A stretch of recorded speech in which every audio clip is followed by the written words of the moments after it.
ஊழியத்தை ஸ்டார்ட் பண்ணி ஒவ்வொரு டைம் ஏதாவது பிரச்சனை வந்து க்ளோஸ் பண்ணி ஸ்டார்ட் பண்ணி க்ளோஸ் பண்ணி இன்றைக்கி ஆண்டவர் இத்தனை பேரை மறுபடியுமாக பார்க்க கர்த்தர் கிருபை செய்தார். ஊழியம் என்பது ஏதோ ஒரு மாசு காட்டுவதற்காகவோ இல்லை பெரிய பெரிய ஒரு இன்ஃப்ராஸ்ட்ரக்சர்னு சொல்லுவாங்க, பெரிய பில்டிங், பெரிய பெரிய ஆட்கள், லைட்டிங், பெரிய பெரிய மைக் செட்டு, டான்ஸு, இது இல்லை ஊழியம். நான் பார்த்து வியந்து கண்ணீர் விட்ட ஒரு ஊழியம் என்றால் இந்த அற்புதர் இயேசு ஜெப வீடு தான்.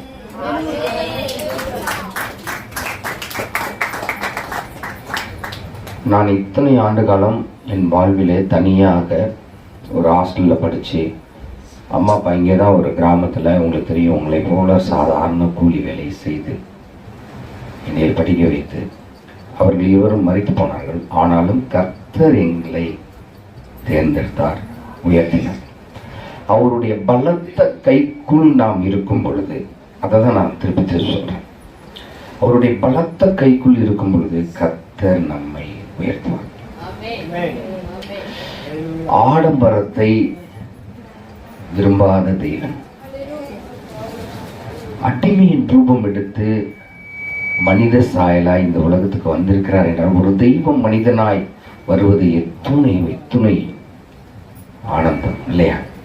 உங்களால் வர முடியுமா? இல்லை என்னால் வர முடியுமா? கொஞ்சம் சம்பாதிச்சாலும் நம்ம என்ன பண்ணுவோம், காலரை தூக்கி விட்டுட்டு எய்த்த வீட்டுக்காரனோட பக்கத்து வீட்டுக்காரனை, வரியா உன் காசுக்கும் என் காசுக்கும் வடிவேல் போல பேசுவோம். ஆனால் கர்த்தர் ஒரு சாதாரண ஒரு மனிதனாக இந்த உலகத்துக்கு வந்து ஒரு பரதேசியான எங்களை, நம்மை அவர் தெரிந்து கொண்டிருக்கிறார் என்றால் சாதாரண விஷயம். நீங்கள் ஒருவேளை நினைக்கலாம், என்கிட்ட காசு இல்லை, பணம் இல்லை, ஒருவேளை எனக்கு அந்தஸ்து இல்லை அப்படின்றெல்லாம் நீங்கள் நினைக்கலாம். இந்த இடத்துல இருந்து ஒரு பரதேசியான எனக்கு பரமனின் அன்பு கிடைத்திருக்கிறது என்றால் இது சாதாரண சாட்சி இல்லை, ஒரு மிகப்பெரிய சாட்சி. ஒரு மிகப்பெரிய சாட்சியை நான் சொல்ல முடியும். நான் ஹாஸ்டலில் படிச்சுட்டு இருந்தேன், தரங்கம்பாடியில். அப்போ 7வது 8வது 9வதுலாம் படிச்சுட்டு இருக்கும்போது நான் வந்து அப்பப்போ அண்ணன் வந்து டிஎல்சி சர்ச்சுக்கு பிரசங்கம் பண்ண வருவாங்க. அப்போ அண்ணனுடைய அந்த அவர் இளமை காலத்தில் இருந்த அந்த சாட்சியெல்லாம் சொல்லும்போது நான் அப்போ ஆண்டவரை அண்ணன் வாயிலாக நான் தெரிந்து கொண்டேன். ஒரு பாரம்பரிய கிறிஸ்தவ ஒரு ஃபேமிலியில், குடும்பத்தில் பிறந்திருந்தாலும் கர்த்தரை முழுமையாக ஏற்றுக்கொண்டேனா அப்படின்னா இல்லை. ஒரு கிராமத்தில் எப்படி இருக்கும் ஒரு குடும்பம், குடி, சண்டை, பிரிவினைவாதம், பிரச்சனை, காசு பணம் இல்லாத ஒரு சூழ்நிலை. ஆனால் அந்த நிலையிலெல்லாம் இருந்து எங்கள் அம்மா பையனை ஒரு ஹாஸ்டலில் சேர்த்து விட்டு அங்கே நான் போய் படித்து, அது அந்த தனிமை என்னை ஆண்டவரிடம் இன்னும் அதிகமாக நெருங்க செய்கிறது. அந்த தனிமை நிறைய பேருக்கு எனக்கு தெரியும். இங்கே இந்திரா வந்திருக்காங்கன்னு நினைக்கிறேன். இந்திரா தானே என்னுடைய கிளாஸ்மேட். இந்திரா, நாங்கள்லாம் டிஎல்சி ஸ்கூலில் ஒன்றா படித்தோம். ஒருவேளை இந்திராவுக்கு என்னை பற்றி நல்லா தெரியும். நான் ஊருக்கு ஹாஸ்டல்லேருந்து வந்தாலும் எங்கள் அம்மா வீட்லேயே தான் இருப்பேன், வேறு எங்கேயும் போக மாட்டேன். தேவையில்லாத ஃப்ரெண்ட்ஷிப் கிடையாது. ஏன்னா ஆண்டவரோடு நாம் ஐக்கியப்படும் பொழுது, அவரோடு இருக்கும்போது நம்மை வேறு பிரிப்பார். நம்மளை வேறு பிரிப்பார். நீங்கள் நினச்சிட்டு இருக்கலாம், என்னடா நம்ம ஒன்று ஒரு சாதாரண ஒரு சர்ச்சுக்கு போயிட்டு இருக்கோம், இங்கே என்ன இருக்குது, தகர கொட்டாயை வச்சுட்டு ஏதோ பண்ணிட்டு இருக்கேன். நாம் உயிருள்ள தேவனை நாம் ஆராதிக்கிறோம். நான் வேறு பிரிக்கப்பட்டிருக்கிறேன். மனிதனோ என்ன பார்ப்பான், முகத்தை பார்ப்பான். ஆண்டவரோ நம்மளுடைய உள்ளத்தை பார்க்கிறவராக இருக்கிறார். நான் இங்கே வரும்பொழுது, இந்த இடத்துக்கு வரும்பொழுது, ஒரு பெரிய போராட்டத்துக்கு அப்புறம் அண்ணன் இந்த மாதிரி ஒரு இடத்தை வாங்கி, இந்த இடத்துல ஒரு ஆண்டவர் ஆதியிலே தேவன் வானத்தை பூமியை படைத்து ஏதேன் தோட்டத்திலே ஆதாமியம் ஏவாளையும் வைத்த அந்த தோட்டத்தை போல நான் இங்கே நான் அதை ஃபீல் பண்ணேன். எப்படி ஒரு அழகான ஒரு தோட்டத்துக்குள்ளார நம்ம ஆண்டவரை நாம் ஆராதிக்கிறோம். நம்ம ரொம்ப இந்த உலகத்தில் என்ன நினச்சிட்டு இருக்காங்கன்னா, அந்த ஒரு பந்தாவை தான் எல்லாரும் நோக்கி ஓடிட்டு இருக்காங்க. நம் ஆண்டவர் பந்தாவை விரும்பாத தெய்வம். நம் ஆண்டவர் பந்தாவை விரும்பாத தெய்வம். அதனாலதான் அவர் ஏழ்மை கோலம் எடுத்து இந்த உலகத்துக்கு வந்தார். ஒரு பரமன் ஒரு இந்த உலகத்தையே படைத்தவர் இவ்வளவு தாழ்மையாக வர முடியுமா? அவர் சொல்றாரு, தாழ்மையாய் இருக்கிறவனை தான் என்ன பண்றாரா, அவர் கிருபையாய் என்ன பண்றாரா பார்க்கிறார். பெருமை உள்ளவனுக்கு நான் எதிர்த்து நிற்கிறேன், தாழ்மை உள்ளவனுக்கு நான் என்ன பண்றாரு, கிருபையை வரம் அமைக்கிறேன். அப்ப தாழ்மையை விரும்புகிற தேவனாய் இருக்கிறார். எத்தனை தூரம் என்னை ஆண்டவர் உயர்த்தினாலும் என்னை கொண்டு போனாலும் நான் பழசை மறக்காதவனாய். ஒருவேளை உணவு யாராவது கொடுப்பார்களா, வீட்டுல சண்டை, அப்பா அடிச்சிட்டாங்கன்னா அம்மா எங்கேயாவது போய் ஒளிஞ்சிருப்பாங்க, எந்த வீட்டுல இருப்பாங்கன்னு தெரியாது. நான் எங்க அப்பா அப்படி காலை அப்படி எட்டி ஒதிக்கும் போது அவர் காலை நான் கட்டி பிடித்து கொண்டு, அப்பா உங்களை விட்டா எனக்கு யாருப்பா இருக்கா, அம்மாவுக்கு யார் இருக்கா, ஏன் அடிக்கிறீங்க, குட்டி வெறி. உங்களுக்கு நல்லா தெரியும், மனவழி தெரியல தங்கராசு ஃபேமிலி, அவங்களுக்கு எவ்வளோ நிலபலங்கள் இருந்துச்சு, எவ்வளோ வசதியாக இருந்தார்கள், எத்தனை பண்ணை ஆள்கள் வீட்டிலே வேலை செய்தார்கள் என்று அங்கே இருக்கிறவர்களை நீங்கள் போய் கேட்டீர்கள் என்றால் சொல்வார்கள். ஆனால் பெருமை வந்தபடினாலே குடி வந்தபடினாலே எல்லாவற்றையும் இழக்கிற ஒரு நேரத்தில் தள்ளப்பட்டோம். பெருமைக்கு எதிர்த்து நிற்கிறேன், தாழ்மை உள்ளவனுக்கோ கிருபையோ நான் நினைக்கிறேன் என்று ஆண்டவர் சொல்கிறேன். அப்ப நான் புரிந்து கொண்டேன், ஆண்டவரே எனக்கு நீங்க கொடுத்தாலும் கொடுக்காவிட்டாலும் நாங்கள் உண்மையே சரி, நம்முடைய கால்களை நான் இருக்க பற்றிக்கொள்வேன். என் தகப்பனின் காலுக்கு மாறாக உண்மை நான் இருக்க பற்றிக்கொள்வேன் என்று நான் இருந்தபடினாலே ஆண்டவர் எங்களை ஒரு சாட்சியாக எங்கள் குடும்பத்தோடு நிறுத்தியிருக்கிறார்.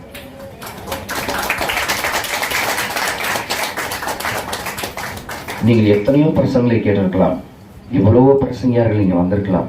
ஒரு நல்ல மெய்ப்பனை, ஒரு மந்தையை மேய்க்கிற ஒரு நல்ல மெய்ப்பனை நீங்கள் வைத்திருக்கிறீர்கள். ஆனால் அந்த மெய்ப்பனுக்கு பெருமை இல்லவே இல்லை. இயேசு சாமியை பிரதிபலிக்கிற ஒரு மெய்ப்பனை இங்கே வைத்திருக்கிறேன். அதுதான் நம்மளுக்கு என் ஆன்மாவை ஆண்டவரிடம் கொண்டு போய் சேர்ப்பதுதான் ஒரு மெய்ப்பனின் வேலையை தவிர, வந்திருக்கிற சபையாரிடம் இருக்கிற காசு பணத்தை சுருட்டி கொண்டு என்னுடைய குடும்பத்தையும் என்னுடைய சர்ச்சையும் நான் பெரிதாக கட்டி வளர்த்து உலகம் பார்க்கும்படி நான் மெச்சிக்கப்படுவது அது ஒரு ஆயனுடைய வேலை இல்லை. அதனாலதான் உங்களை ஆண்டவர் வெறுப்பிருக்கிறார், நீங்க கொண்டு வந்திருக்கிறார். நான் 2 நாளா அவ அக்கா பார்த்தேன், தங்க அக்கா இங்க போறாங்க அங்க போறாங்க, ஒரு நிமிஷம் உட்காரல, ஓடிக்கிட்டே இருக்காங்க. அப்ப நான் நினைச்சேன், நம்ம இத்தனை சபையார்கள் இத்தனை விசுவாசிகள் இருந்தோம், ஒரு சில வயதானவர்கள் அவங்களால நடக்கவே முடியல, விளக்கமா ஆரம்பிச்சு கூட்டவே முடியல. அப்புறம் பிரதர் எனக்கு ரொம்ப நல்லா தெரியும், பிரதர் இருக்கிறாங்க, பாப்பா மெர்சி, இப்ப தூத்துக்குடியில் ஊழியம் பண்ணிட்டு இருக்காங்க. அப்ப இத்தனை பேர் இருந்து ஒரு ஒரு ஒரு ஒரு சபை கட்டப்படாமல் இன்றும் ஒரு மாதிரி ஒரு தனிமையாய் ஓடிக்கொண்டிருக்கிறார்களே என்று நான் துக்கப்பட்டேன். அப்படிதான் ஆண்டவராகிய இயேசு கிறிஸ்து துக்கப்படுகிறார். நம் இந்த உலகத்திலே எல்லாம் ஆண்டவர் எனக்கு நிறைவாக கொடுத்திருக்கிறார். நிறைவு அப்படின்னு சொன்னா உங்களை பத்தி நான் சொல்றேன், நல்ல கணவரை கொடுத்திருக்கிறார், நல்ல மனைவியை கொடுத்திருக்கிறார், பிள்ளைகளை கொடுத்திருக்கிறார், எல்லாம் கொடுத்திருக்கிறார். காசு பணம் ஒன்று மாத்திரம் இல்லை என்ற ஒரு குறைவு ஒரு வேலை உங்களுக்கு இருக்குமானால் ஆண்டவர் அதையும் தருவார். எப்பன்னா அவருடைய பணத்தை கைக்குள் இருக்கும் பொழுது தருவார். அவர் பணத்தை கைக்குள் இருக்கும். என்னுடைய பிரேயர் இப்ப கொஞ்ச நாளா எப்படி இருக்குன்னா, நான் தரங்கம்படி ஹாஸ்டல்ல படித்தேன். எல்லாரையும் பார்க்க வீட்டுக்கு அப்பா அம்மா வருவாங்க, ஆனால் என்னை பார்க்க வரவே மாட்டாங்க. ஏன்னா வீட்டில் எப்போதும் 365 நாளும் வீட்டில் சண்டைனா நீங்கள் இங்கே வருவீங்களா? அப்பா அம்மாவை தேடி வீட்டுக்கு வருவீங்களா? ஒரு அனாதையை போல அலக்களிக்கப்பட்டு ஹாஸ்டலில் வார்டன் வீட்டிலே தங்கிடுவேன். ரொம்ப உண்மையாயிடும். சின்ன வயசுல இருந்து ரொம்ப உண்மை, எவ்வளோக்கு எவ்வளோ உண்மையாக இருக்கிறோமோ கர்த்தர் கொஞ்சத்தில் உண்மையா இருக்கிறவன் என்னது அநேகத்தில் அதிபதியாக. அது என் வாழ்வில் நடந்தது. 10th பாஸ் பண்ணுவானா அப்படின்னு நினைச்சிட்டு இருந்த என்னை 10th முடிச்சு, டிப்ளமோ முடிச்சு, மியூசிக் காலேஜ் படிச்சு, பிஏ முடிச்சு, எம்ஏ முடிச்சு, டிடிஎட் முடிச்சு, எம்ஃபில் முடிச்சு, டாக்டரேட் முடிச்சு, இன்னைக்கு ஃபுல்லாக ஒரு ஒரு ஒரு டாக்டரேட் முடித்த ஒரு இசைக்கலைஞராக ஆண்டவர். எனக்கு பிடித்த துறையிலே நான் டாக்டரேட். உங்களுக்கு தெரியும், சிறு வயதிலே அப்பா வந்து தம்பி நீ என்னப்பா படிக்க போற அப்படின்னு என்னை ஒரு நாள் கேட்டதில்லை. அவர்களுக்குள்ள ஏதோ சண்டை பிரச்சனை, ஆனாலும் எங்கள் தாய் தகப்பன் ஒரு நாளும் ஜெபம் பண்ணாமல் இருந்ததே கிடையாது. ஆனால் முழுமையாக ஆண்டவரிடம் வந்து விட்டார்களா என்று எனக்கு தெரியாது. நான் சின்ன வயதில் இருந்தேன். ஆனால் எங்கள் அப்பா மரிக்கும் போது சொன்னார், கர்த்தரை ஆசீர்வதிப்பார். அவர் சொன்னதுனால நான் ஆசீர்வதிக்கப்பட்டிருக்கேன். நான் ஆண்டவரை தெரிந்து கொள்வதனால, உங்கள் ஆயர் உங்கள் மெய்ப்பன் உங்களுக்காக ஜெபம் பண்ணுவதனாலே உங்களுக்கு ஆசீர்வாதம் வந்துவிடாது. நீங்கள் கர்த்தரை இருக்க பற்றி கொள்ள வேண்டும். உங்கள் பிள்ளைகளுக்கு ஆண்டவருடைய அன்பை நீங்கள் சொல்ல வேண்டும். எப்போதும் நான் ரொம்ப சத்தமா பேசுவேன், ஆனா இங்க வரும்போது ஆண்டவருடைய பிரசன்னத்தை நான் உணர்கிறேன். எனக்கு நிறைய அழுகையெல்லாம் வருது. அதெல்லாம் கண்ட்ரோல் பண்ணிட்டு தான் பேசிட்டு இருக்கேன். கர்த்தர் நம்மை எப்போதும் பார்த்து கொண்டே இருக்கிறார். நம்ம அவர் செவி அந்த மெல்லிய சத்தத்தை கேட்கிற அளவுக்கு உங்கள்கிட்ட அமைதி இருக்கு. கர்த்தர் உங்கள் இருதயத்துக்குள்ள வந்து விட்டால் ஒரு ஒரு பெரிய சமாதானம் உங்களுக்குள்ளே வந்துடும். நீங்க யார்ட்டையும் சண்டை போட மாட்டாங்க. தேவையில்லாத பேச்சுகளை நீங்க என்ன பண்ண மாட்டீங்க, பேச மாட்டீங்க. தேவையில்லாத பேச்சுகளை பேச மாட்டீங்க. நான் இப்போ ஒரு வசனத்தை மாத்திரம் நான் படிக்கிறேன். அதுக்கு முன்னாடி என்னுடைய பாப்பா அல்பினா இவங்க 12th படிக்கிறாங்க. ஒரு பாடல் நான் உங்களுக்காக வாசிச்சு காமிக்கிறேன்.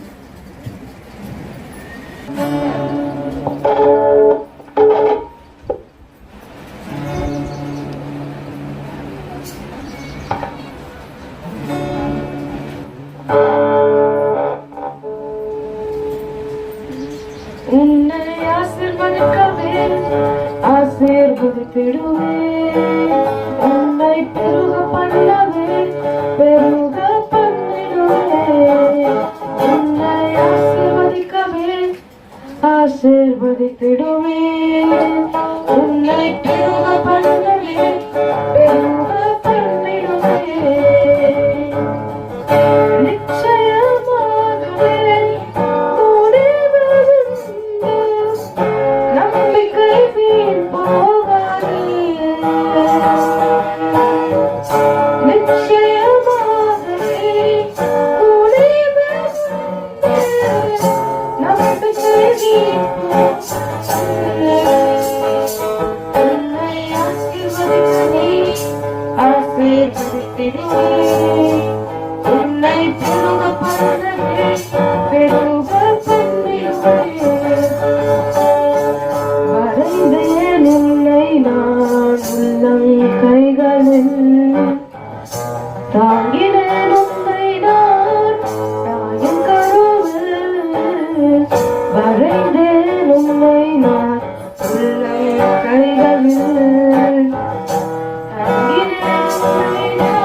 படுத்திடுவே உன்னை பெருக பண்ணவே பெருக பண்ணிடுவே உன்னை ஆசீர்வதிக்கவே ஆசீர்வதித்திடுவே உன்னை பெருக பண்ணவே பெருக பண்ணிடுவே.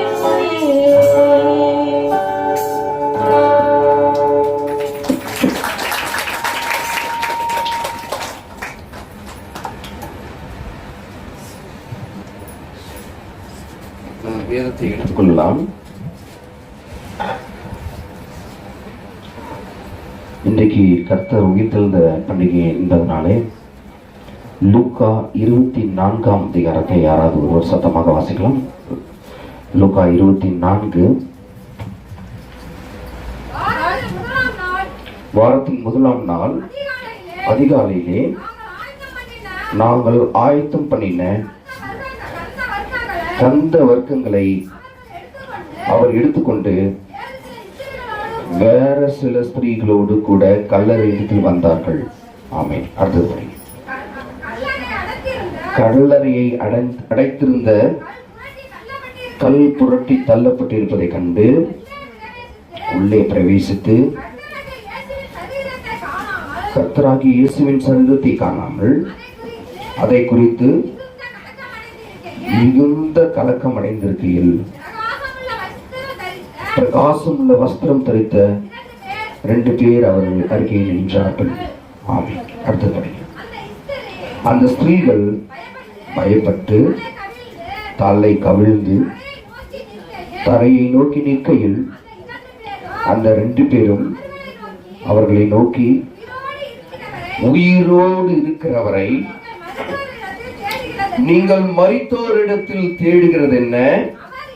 அவர் இங்கே இல்லை, அவர் உயிர் தெழுந்தார். ஆமென். எல்லாரும் சத்தமா சொல்லலாம். அவர் இங்கே இல்லை, அவர் உயிர் தெழுந்தார். அவர் இங்கே இல்லை, அவர் உயிர் தெழுந்தார். ஆமென், ஆமென், ஆமென். இந்த நாள்ல கூட நாம் கர்த்தர் இந்த உலகத்திற்கு தாழ்மை கோலம் எடுத்து வந்தார். நாம் பார்த்தோம்.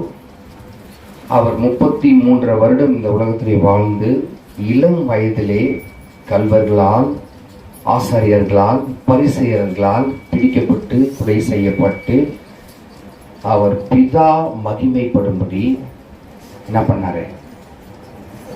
சிலுவையை சுமந்து அடிக்கப்பட்ட ஒரு ஆடாய் மரித்தார். ஆனாலும் பிதா அவரை கனம் பண்ணும் விதமாய் உயிர்த்தெழுதலின் வல்லமையை கொடுத்து உயிரோடு இருக்கிறார். எல்லாம் அல்லேலூயா சொல்லலாம்.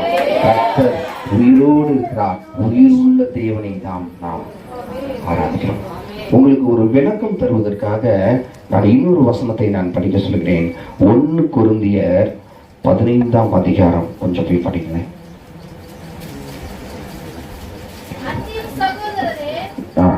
நான் சொல்ல அந்த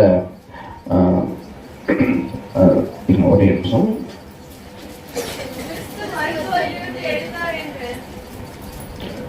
ஒரே நிமிஷம்.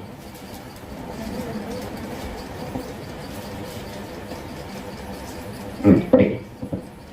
அதாவது 1 கொரிந்தியர் 15ஆம் அதிகாரம். படி.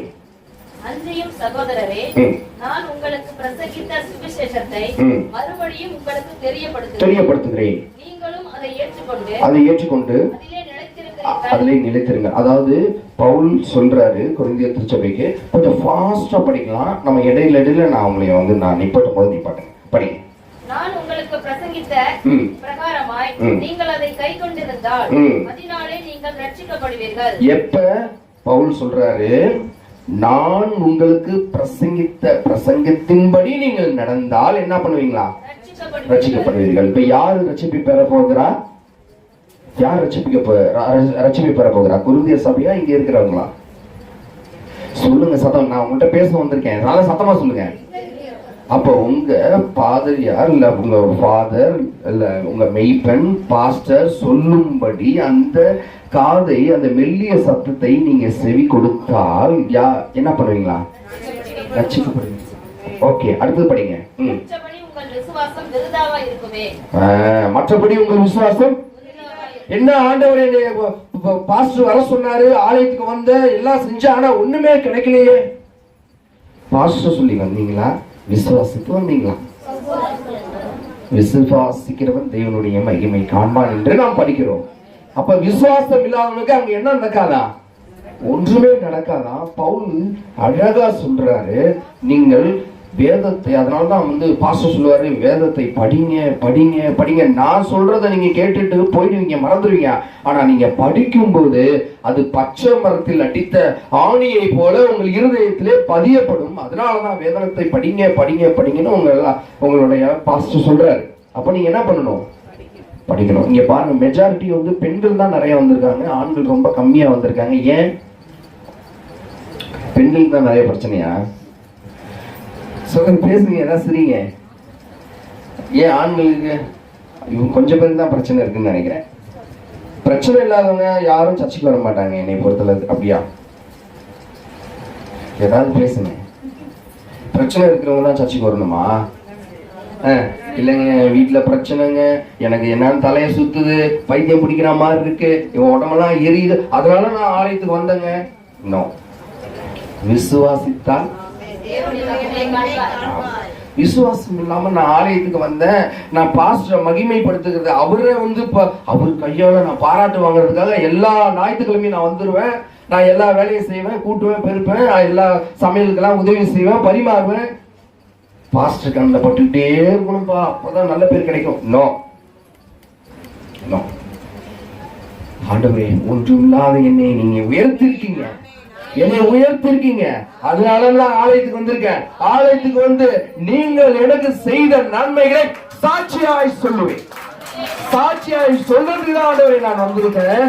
திருச்சியில இருந்து காரை போட்டுட்டு 2 நாளா இங்க எப்படியாவது ஆலயத்துக்கு வந்துடணும். கர்த்தர் எனக்கு செய்த நன்மைகளை, சொத்துக்கு இல்லாமல் நான் சாப்பாட்டுக்கு இல்லாத நிலையில இருந்த என்னை யாராவது பழைய சோறுக்கு புளிக்குழம்பு கொடுப்பாங்களான்னு நின்ன நிலையில என்னை உயர்த்தி இருக்கிறார். அதை சொல்வதற்காக நானும் நீங்களும் வந்திருக்கோம். அவரு உங்களுக்கு செய்த நன்மைகளை நீங்க சொல்லாம வெக்கப்பட்டுக்கிட்டே அதெல்லாம் சொல்லிடாது, இயேசுன்ற வார்த்தைய வாயில சொல்லிடாத அப்படின்னு நீங்க இருந்தீங்கன்னா என்ன ஆசீர்வாதத்தை நாம் பெற்றுக்கொள்ள முடியும்? காசு வேணாம், பணம் வேணாம், எதுவும் வேணாம். அவரை உங்கள் இருதயத்திலே நீங்கள் விசுவாசித்து இயேசு இயேசு இயேசு என்று உங்கள் வாயிலே நீங்கள் அறிக்கை பண்ணும் பொழுது உங்களுக்கு எல்லா ஆசீர்வாதமும் கிடைக்கும். நீங்க ஆசீர்வாதம்னா என்ன நினைச்சிட்டு இருக்கீங்க? என் கைகள் இன்றைக்கு நல்லா வலுவா இருக்கு, யாரையாவது அடிக்கணும்னா இப்ப என்னால அடிக்க முடியும். என்னடா புதுசு புதுசா பேசிருக்கேன் அப்படின்னா என்னால நல்ல வேலை செய்ய முடியும். ஒரு நகம் அன்னைக்கு வெட்டினேங்க, இந்த இடத்துல ரொம்ப அதிகமா வெட்டிட்டேன், 2 நாளா கையை தூக்க முடியல நகம் போனதுக்கு. என் கால்கள் நன்றாக நடக்க முடியுது, நிறைய பேரால கீழே உட்கார முடியுது, என்னால கீழே உட்கார முடியாது. என் துணைவியாரும் கீழே உட்கார்ந்துருந்தாங்க, அவங்களால ரொம்ப நேரம் உட்கார முடியாது, நான் சேருக்கு போறேன்னு போயிட்டாங்க, சைகை காமிச்சாங்க இங்க எனக்கு. என் பலவீனத்திலே உன் பலம் பூர்ணமாய். கர்த்தர் உங்களை உட்கார பண்ணியிருக்கிறாரு, எல்லா வேலையும் செய்ய வைத்திருக்கிறாரு. நாங்க சிட்டியில அதிகமா அந்த சேர்ல உட்கார்ந்து கீழே உட்கார்ற பழக்கம் இல்லாததுனால ஒருவேளை எங்கள் உடல் அதுக்கு தகுந்தது போல இல்லாமல் இருக்கலாம். ஆனால் எங்கள் இருதயத்திலே ஆண்டவருடைய வார்த்தையை, ஆண்டவர் எங்களுக்கு செய்த சாட்சியை சொல்ல வேண்டும் என்ற அந்த வாஞ்சை எங்களுக்குள்ளாக இருக்கிறது. ஹல்லேலூயா. எல்லாம் சொல்லுங்க, சத்தமா சொல்லுங்க. 3வது வசனம் 15வது அதிகாரம் 3ஆம். நான் அடைந்தும், சொல்லுங்க,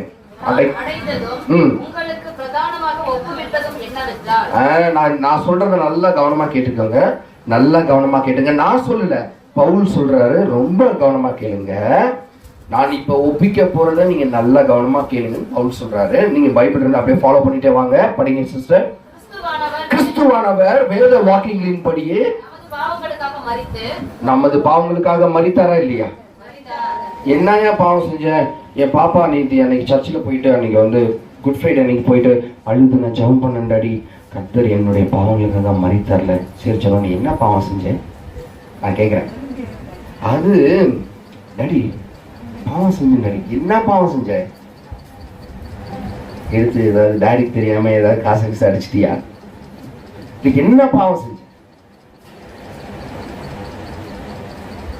உங்க இருதயத்துல மற்றவர்களை குறித்து தவறாக நினைப்பதே பாவம் என்று கதை சொல்ல. இவன் மட்டும் ரொம்ப நல்லா இருக்கான், வந்தா என்னமோ கார் வாங்கினா, பங்களா வாங்கினா, வீட்டை கட்டினா, என்னமோ இப்படி நினைக்கிறதே முதல்ல பாவம். இப்படி நினைக்கிறதே முதல்ல ஆண்டவர் பாவம்னு சொன்னதுக்கு அப்புறம் நீங்க வேற கைகளினால கிரிகையினாலே செய்கிற பாவம், கண் பார்வையினாலே செய்கிற பாவம், இதெல்லாம் நம்மளுக்கு தெரியும் இல்லையா? நம்மளுடைய உள்ளார்ந்த இருதயத்தை அதுதான் பாவ அறிக்கை நாம் செய்ய வேண்டும். ஆண்டவரே என்னை மன்னிச்சுக்கங்க, துணிகிற பாவத்தை இனி நான் செய்யாதபடி என்னை காத்துக்கொள்ளுங்க. நான் ஒரு டைம் நான் உங்கள்கிட்ட சரண் அடைஞ்சிட்டேன்னா உங்க பட்டியல அடைக்கப்பட்ட ஆடாய் நான் அடைத்து விட்டால் மறுபடியும் நான் வெளி உலகத்துக்கு போக கூடாது ஆண்டவரேன்னு நீங்க ப்ரேயர் பண்ணுங்க. உங்களோட ஜபம் அப்படியாக இருக்க வேண்டும். நான் வருவேங்க, 30 வருஷமா ஆலயத்துக்கு வருவேங்க, நான் மொக்காடு போடுவேன், எல்லாம் வெள்ளை ட்ரெஸ் போடுவேன், எல்லாம் பண்ணுவேன். என் உள்ளம் மாறவில்லை என்றால் அங்க என்ன கிரியை செய்யப்பட்டிருக்கிறது? என்ன மனமாற்றத்தை நாம் காண்டிருக்கோம்? நான் சர்ச்சுக்கு போவேன், எல்லாமே பண்ணுவேன், என் பிள்ளைய நான் கெட்ட வார்த்தையில தான் திட்டுவேன். அது அப்பப்போ வருங்க, அது ஆண்டவர் மன்னித்து விடுவார். நம்ம தான் டெய்லி பாவரிக்கை செய்யறோம்ல. நீங்க ஃபர்ஸ்ட் டைம் வரும்போது உங்க மன்னிப்பு கேட்குறீங்க இல்லையா, அந்த மன்னிப்புக்கு உங்களுக்கு பாவம் மன்னிக்கப்பட்டுச்சு. அதுக்கப்புறம் செய்யற எல்லா மீறுதலுக்கும் அங்க ரிட்டன்.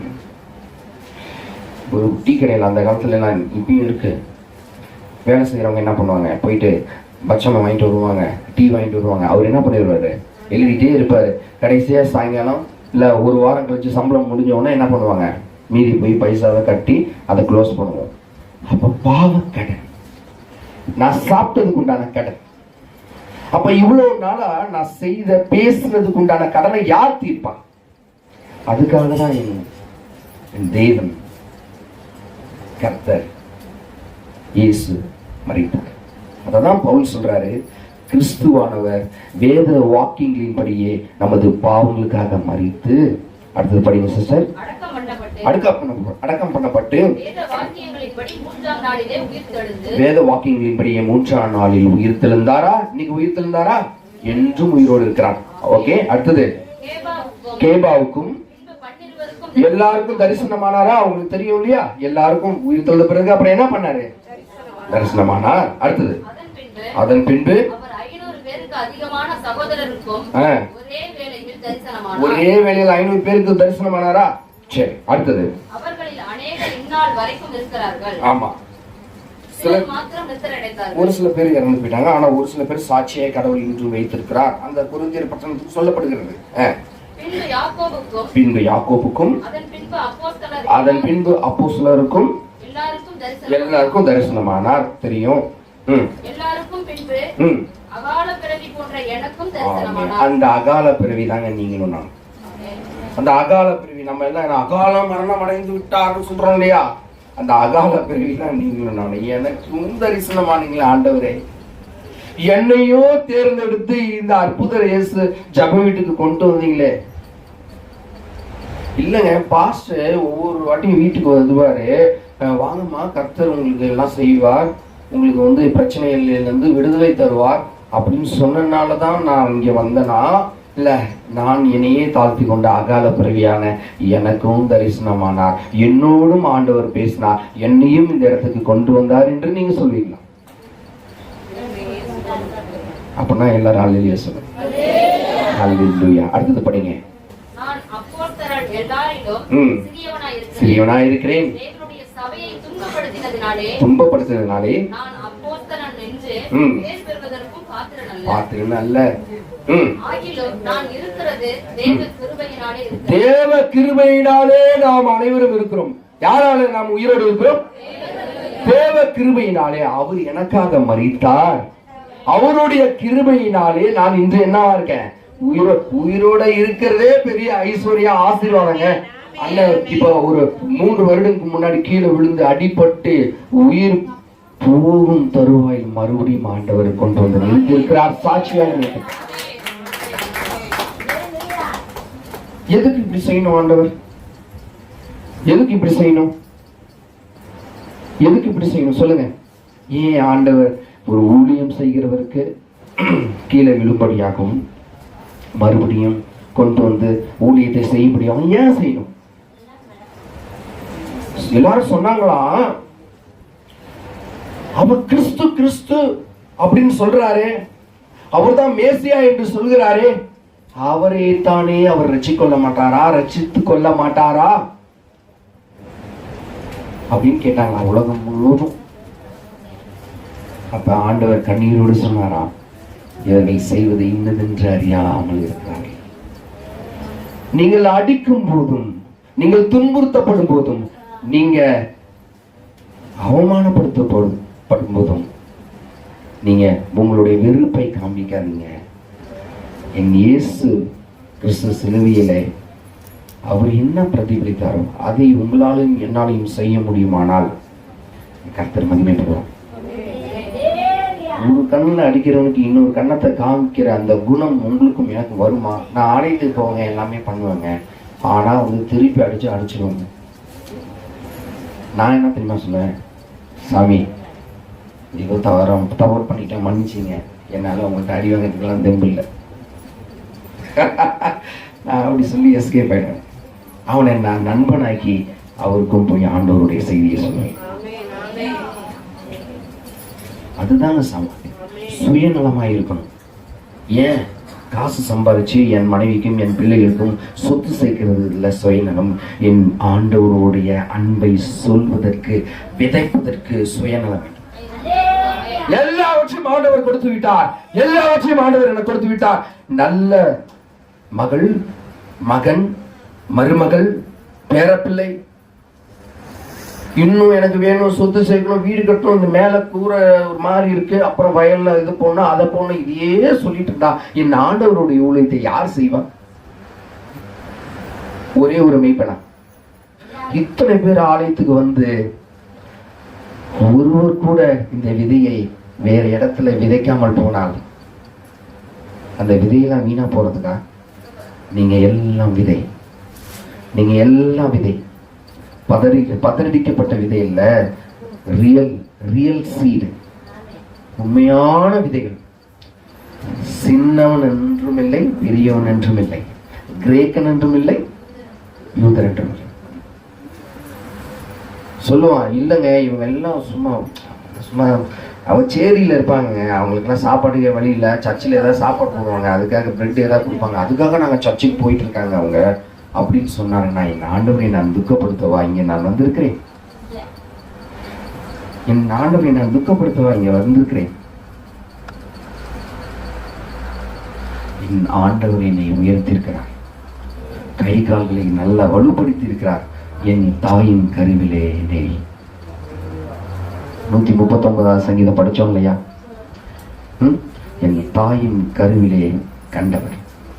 நான் பிரமிக்கத்தக்க அதிசயங்களை நான் கண்டபடியினாலே அவரை நான் ஸ்தோத்தரிப்பேன். இப்படி நீங்களும் நானும் சொல்வேனானால் கர்த்தர் மகிமைப்படுகிறவராகவே இருக்கிறார். அதை தொடர்ந்து நாம் படிப்போம் 10வது வசனத்தில். ஆகிலும் நான் தேவ கிருபையினாலே நீங்களும் நானும் என்ன பண்றோம்? இருக்கோம். இல்லை, பிரயாசப்பட்டேன், நான் அல்ல. தேவ கிருபை இருந்தால் நீங்க எல்லாவற்றையும் சரியா செய்வீங்க, தப்பு பண்ண மாட்டீங்க. என் புள்ள தப்பு பண்ணாது.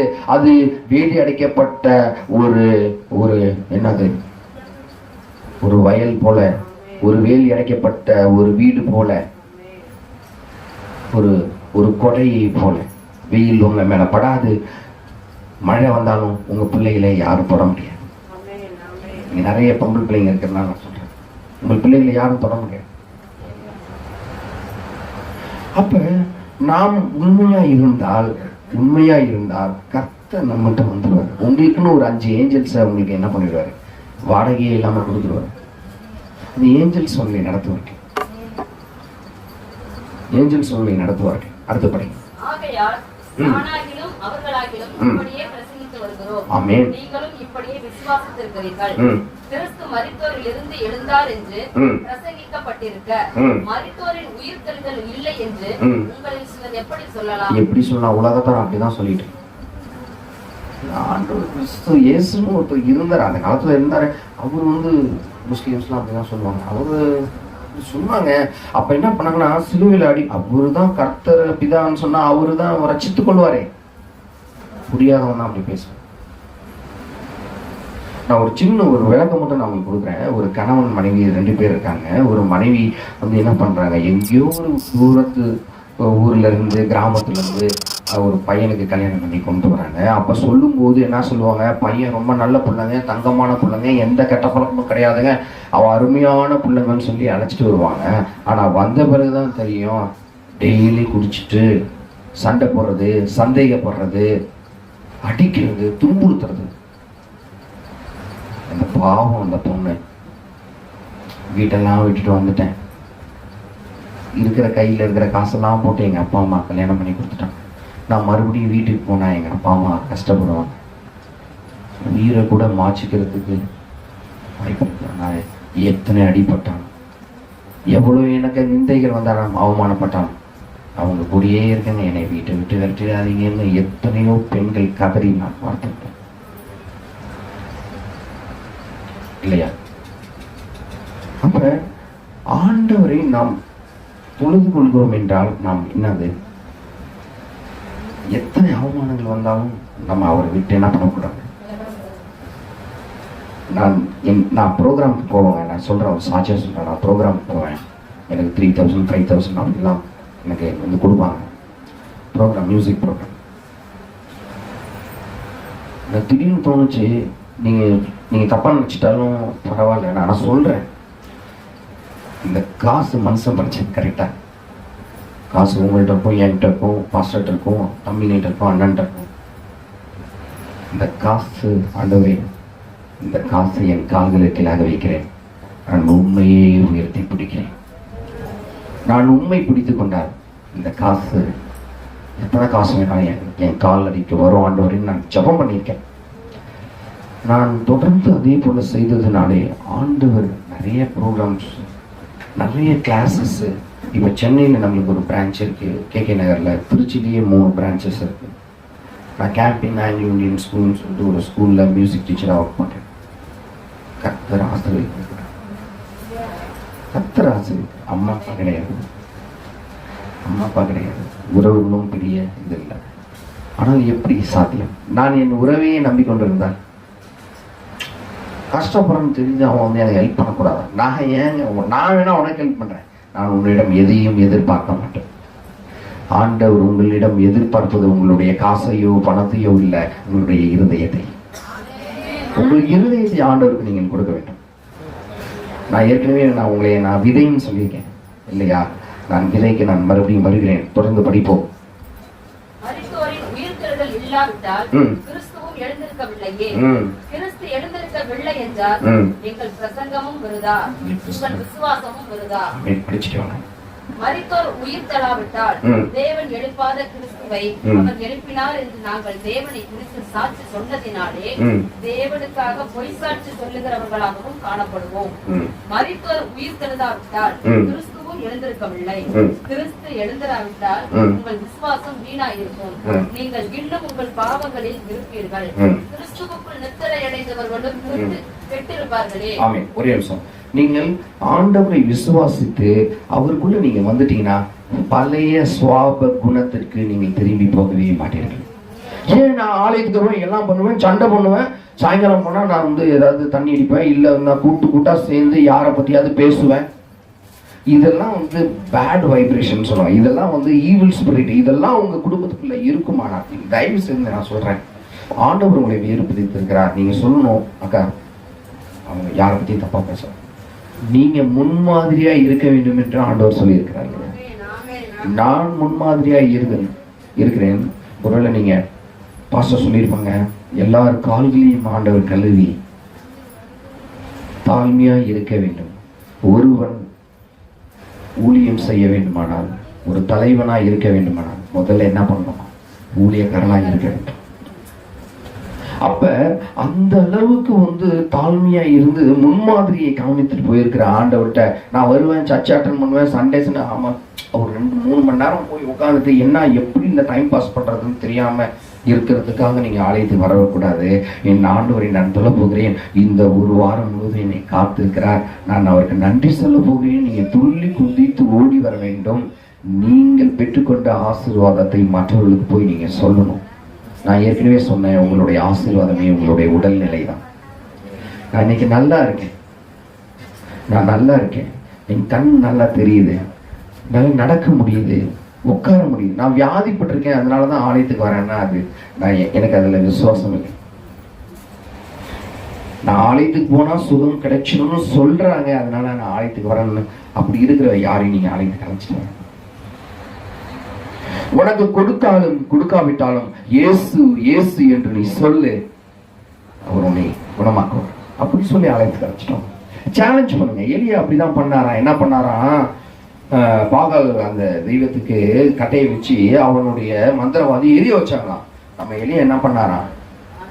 என்ன பண்ணாரு சொல்லுங்க? ஜெபம் என்ன பண்ணாரு? அக்னி இறக்கினாரு. எப்படி இறக்குனாரு? தண்ணியை ஊத்தி இறக்குனாரு. தீக்குச்சியை எடுத்துருவா, பட்டியை எடுத்துருவா, கொளுத்தணும்னா அது ஒரு ஓரத்துல நினைஞ்சிருந்தாவே கொளுத்த மாட்டேங்குது. இவர் 10 பக்கெட் தண்ணியை ஊத்தி அதுக்கப்புறம் வானத்துல இருந்து அக்னியை வர வச்சு எரிய வைக்கிறாங்கன்னா என்ன விசுவாசம் இருந்தால் அதை செய்ய முடியும். நீங்கள் கர்த்தருக்குள் ஒரு சேலஞ்சு பர்சனா மாற, சாட்சி பகிர்கிறவர்களாய் மாற வேண்டும், சாட்சி கொடுக்கிறவர்களாய் மாற வேண்டும். பிதா தன் குமாரனை குறித்து சாட்சி கொடுத்திருக்கிறார், குமாரன் நம்மை குறித்து சாட்சி கொடுத்திருக்கிறார், நாம் குமாரனை குறித்து சாட்சி கொடுக்கிறோம். இது ஒரு பாண்ட், ட்ரினிட்டி, ஒரு இன்டர் பாண்ட். கணவன் மனைவி பிள்ளை, பிள்ளையோட பாசம் அப்பாட்ட, அப்பாவோட பாசம் பிள்ளைகிட்ட. இப்படி இருக்கணும். இப்படி இருந்தாதான் கர்த்தரோடு நாம் ஐக்கியப்பட முடியும். ஓகே, தொடர்ந்து படிங்க. 18வது வருஷம்.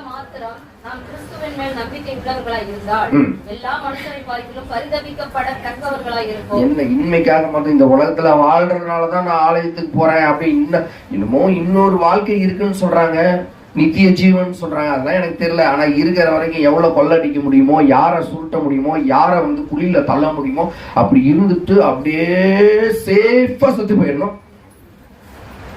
உங்களுக்கு சேஃபா செத்து போறதுக்காக தான் நான் வெயிட் பண்ணிட்டு இருக்கேன் பாரு ஆண்டவர். நீங்க செத்துட்டீங்கன்னா உங்க ஜட்ஜ்மெண்ட் டே ஸ்டார்ட் ஆயிடும். நீங்க இங்க இருக்கிற வரைக்கும் உங்களை ஒண்ணும் சொல்ல மாட்டாரு, ஜாலியா இருக்கலாம், நீங்க என்ன வேணாலும் பண்ணலாம். போறவங்களை கூட கீழே பிடிச்சி தள்ளி விடலாம், வம்புலுக்கலாம். ஏன் உன் வீட்டுல இருந்து ஏன் சைக்கிள் இந்த பக்கம் வச்சால, வண்டி ஏன் இங்கே வச்ச, உன் வீடு அங்க இருக்கு, என் வேலை இங்க இருக்கு, ஏன் பிரச்சனை பண்ண, எல்லாம் வேணாலும் பண்ணலாம்.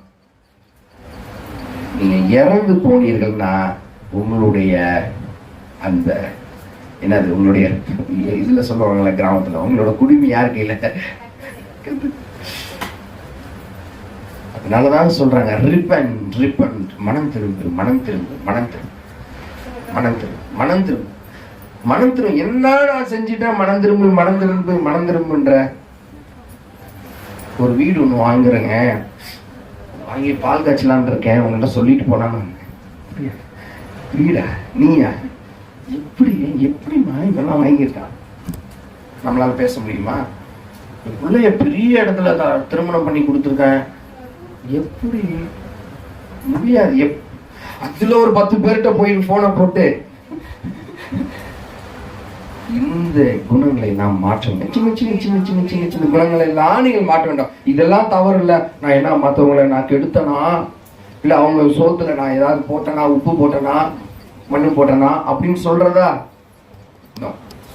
உங்கள் இருதயத்தை ஆராய்ந்து அறிகிற தேவனாய் இருக்கிறார். நீங்க நினைச்சிட்டு இருக்கீங்க என் நிர்வாணத்தை அறிகிற தேவனாய் இருக்கிறார். எங்க புள்ளி இருக்கு, என்ன ஏது, இவனுக்கு எந்த குடல்ல என்ன பிரச்சனை, எல்லாவற்றையும் தேவன் அறிகிறவராக இருக்கிறார். நீங்க நினைச்சிட்டு இருக்க நான் போர்வையை போட்டு மூடிட்டேன்னா என் உலகத்துல இருக்கிறவங்க எல்லாம் என்ன அந்த கண்ணு இருண்ட கண்ணு ஆயிடும், மாறிடும். உங்க பிள்ளைகளுக்கு நீங்க சொல்லி கொடுக்கணும், தம்பி நீ என்னை ஏமாத்தி விடலாம், அம்மாவை ஏமாத்தி விடலாம், அப்பாவை ஏமாத்தி விடலாம், பொண்ணு நீ என்னை ஏமாத்தி விடலாம், படைத்த தேவனை உன்னால ஏமாத்தவே முடியாது. நீங்க ஏமாத்துறதுக்கு ஆண்டவர் உங்களை இங்க படைத்திருக்கிறார். என் பிள்ளைகள் சந்தோஷமா இருக்கும். இந்த உலகம் உங்களுக்காக படைக்கப்பட்டிருக்கிறது. ஆனா ஒரு நீதி கொடுக்கப்பட்டிருக்கிறது. அந்த நீதியின் படி நீங்க நடக்கும். ரோடு போடப்பட்டிருக்கிறது. ரோட்ல இந்த பக்கத்துல தான் போகணும், அந்த பக்கத்துல தான் வரணும்னு ஒரு நீதி கொடுக்கப்பட்டிருக்கிறது. அந்த நீதியின்படி நீங்கள் போனா ஆக்சிடென்ட் ஆகாம ஒரு வாழ்க்கையை சந்தோஷமாக வாழலாம். எவ்வளவு தூரம் வேணாலும் நீங்கள் பயணிக்கலாம். நான் இப்படிதான் போவேன்னா அடிச்சு யாராவது போலீஸ் இழுத்து அடிப்பான், இல்ல எங்கேயாவது போய் அடிபட்டு நாம சாவோம். நேற்று இங்க வந்த அந்த பக்கத்துல குளம், இந்த பக்கத்துல உள்ளார வரணும், இந்த கார் எனக்கு கண்ணு வேற தெரியல, எப்படி என்ன பண்றதுன்னு ஒண்ணும் தெரியாம குத்து மதிப்பா இறக்கி உள்ளார வச்சுட்டேன். இவ்வளோ ஒழுங்கா பக்குவமா 0 கிலோமீட்டர் ஸ்பீட்ல ஓட்டுற நம்மளுக்கே இவ்வளோ பயங்கள் இருக்குது என்றால் ஏதோ தானோ என்று ஒரு வாழ்க்கையை நான் வாழ்வேன். ஆனால் ஆண்டவருடைய பிடியில் இருந்து நான் விலகி போகிறேன். அப்ப வேறு பிரிக்கப்பட்டவர்களாய் இருக்க மாட்டீர்கள், எல்லோடு கூட்டத்தோடு கூட்டமாய் சேர்ந்த ஒரு மக்களாய் நீங்களும் நானும் மாறிவிடுவேன். அப்ப இந்த இப்ப இந்த பெரிய பண்டிகை எல்லாம் நடந்துட்டு இருக்கு. நான் பார்த்தேன் காலையில கூட பயங்கர டிராபிக். உங்களுக்கு தெரியுமா, இசையை எங்க இருந்து நான் கத்துக்கிட்டேன் தெரியுமா? இந்த மாதிரி அடிச்சுட்டு போறதுல தான். அடிவேன் நான், அப்படியே டான்ஸ் ஆடிட்டே இருப்பேன். ஆனா அங்கெல்லாம் போக மாட்டேன். இசையை ஆண்டவருக்காக பயன்படுத்த வேண்டும் என்று நான் வேறு பிரிக்கப்பட்டேன். இல்லைன்னா நான் கையில கட்டிட்டு அவங்களோட ஒரு ஆளா போயிருக்கேன். சரி, தொடர்ந்து படிங்க. 20வது வசனம் படிங்க. கிறிஸ்துவோ மரித்தோரிலிருந்து எழுந்து, புரியுதா? மரித்தோரிலிருந்து இறந்து என்ன பண்றாரா? முதல் பலன். அப்ப மரித்தோர் எல்லாம் ஒரு நாள் உயிர்ப்பிக்கப்படுவோம். அதோட எக்ஸாம்பிள் தான் லார்ட் ஜீசஸ் கிரைஸ்ட். இப்ப நம்ம மரித்தோரை எங்க போறோம்? நம்மளும் எந்திரிப்போம்.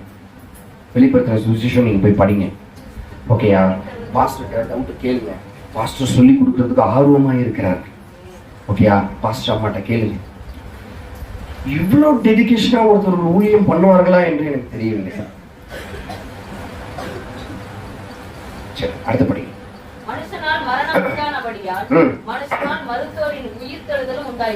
மனுஷனால் மரணம் எப்படிங்க உண்டானுச்சு? ஆதியாகமம் 3ஆம் அதிகாரத்துக்கு போயிடணும் நீங்க. மனுஷனால் எப்படி மரணம் உண்டானுச்சு? இந்த ஜீவ விருட்சத்தின் கனியை நீ புசிக்காதே.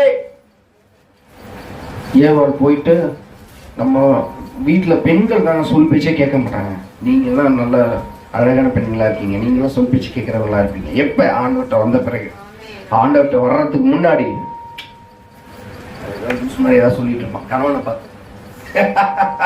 அவர் ஏதாவது சொல்லிட்டு இருப்பாருமா, நீங்க எடுத்து வைமான்னு சொல்ற வீடுகளின் சத்தத்தை நான் கேட்டிருக்கிறேன் இல்லையா? அப்ப உதாசனப்படுத்தக்கூடாது. நீ ஆண்களை உதாசனப்படுத்தின எல்லார் வீட்லயும் பிரச்சனை இருக்கும். என் மனைவி என்னை என்ன பண்றாங்கன்னா, டயர்டா இருக்கீங்களா, என்ன வேணும், சாப்பிட்றீங்களா, இது வேணுமா, அது வேணுமா, கையை பிடிச்சு விட்டுமா, காலை பிடிச்சி விட்டுமான்னு கேட்கறதுனால என்ன போயிட்டு இருக்கேன். ஏன்னா அவங்க மட்டும்தான் கேட்கணுமா, நீ கேட்க கூடாதுன்னா நானும் அப்பப்ப கேட்பேன். டீக்கு ஏதாவது போட்டு விட்டுமா, இல்லை கை கால்களை பிடித்து விடட்டுமா, நீ கேட்கறதுனால என்ன தவறு இருக்கு? மனிதன் தனிமையா இருப்பது நல்லதில்லை, ஏற்ற காலத்திலே ஒரு துணையை உண்டு பண்ணுவேன்னு ஆண்டவர் எங்களை இணைத்திருக்கிறார். கடவுள் இணைத்ததை மனிதன். அப்ப இந்த அண்டர்ஸ்டாண்டிங் வரணும்னா நம்ம ஒருவரை நாம் மேன்மையாக பார்க்கிற அந்த இருதயம் நமக்கு வேண்டும். அந்த அன்பின் நிமித்தமாக தான் ஏவாள் போய் என்ன பண்ணாங்க, நான் ஒரு சர்ப்பம் இந்த பழத்தை சாப்பிட சொல்லிச்சு, இதை சாப்பிட்டேன்னா பயங்கரமா கண்ணெல்லாம் தெரியும், இதை நீ சாப்பிட்டேன்னா சூப்பரா தெரியும், அதான் நீ சாப்பிடு. அவன் பாசக்காரன் சாப்பிட்டான், பிரச்சனைய பார்க்கல, ஆண்டவர் சொன்னதை மறந்து விட்டான். சில நேரத்துல பாசம் கண்ணை மறைக்கும். என் ஆண்டவரை முன்னிறுத்த வேண்டும். அதுக்கு இடையில யார் வந்தாலும் அவங்க என்ன பண்ணிடணும், ஜபத்தை முடிச்சுட்டு பேசிக்கலாம். எதா இருந்தாலும் வெளில போகும், இல்லைன்னா ஜபத்துல கலந்துங்க. கர்த்தர் நன்மையை செய்கிற தேவனாயிருக்கார். அதனாலதான் வீட்டு ஜபம் பண்ண சொல்றாங்க. குடும்ப ஜபமே நம்ம பண்றதே இல்லை. நான் சர்ச்சைக்கு போறேன், ஒளிஞ்சிக்கிட்டு நான் ப்ரேயர் பண்ணுவேன். எங்க ஹஸ்பண்ட் என்னை அடிச்சாலும் பரவாயில்ல, நான் ஜபம் பண்ண போறேங்க, என்னை 4 அடி அடிங்கன்னு நீங்க சொல்லுங்க. என்னடா அது சம்மந்தம் எல்லாமே ஏதோ இந்த பொண்ணு சொல்லிட்டு இருக்கேன். எப்பயுமே ஒளிஞ்சு ஜபம் பண்ணிட்டு இருக்கோம், அவளுக்கு தெரியாம சர்ச்சைக்கு போயிட்டு இருக்கோம். இப்ப என்னமோ என்னைய கூப்பிட்டு அடிங்க, நான் ஜபம் பண்றேன்னா, ஓ அவ்வளவு திமிர ஆயிடுச்சா, நீங்க அடிங்க, நான் ஜபம் பண்றேன், உங்களுக்காகவும் நான் ஜபம் பண்றேன், என்னை துன்பப்படுத்துறவர்களுக்காக நான் ஜபம் பண்றேன் சொல்லி பாருங்க. விளையாட்டா சொல்லிப்பாங்க, கர்த்தர் மனதை மாற்றுகிற தேவனாக இருக்கிறார். அப்ப ஆதாம் என்ன பண்ணிட்டாரு? பாசத்துல மயங்கிட்டாரு. கர்த்தர் கொடுத்த அந்த வாக்குத்தத்தத்தை மறந்து போனார். அந்த ஜீவ விருட்சத்தின் கனியை சாப்பிட்டதுனால சபிக்கப்பட்டார்.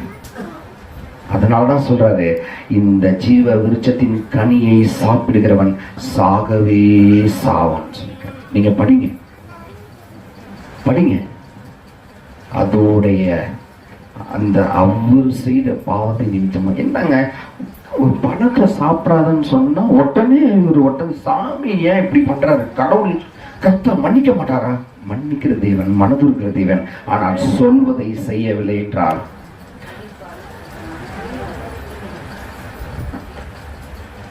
டூ வீலர் வச்சிருக்கீங்க, ஃப்ரண்ட் டயர் மட்டும் கோணலா போயிட்டு இருந்தேன், எப்படி ஓட்ட முடியும் என்னால?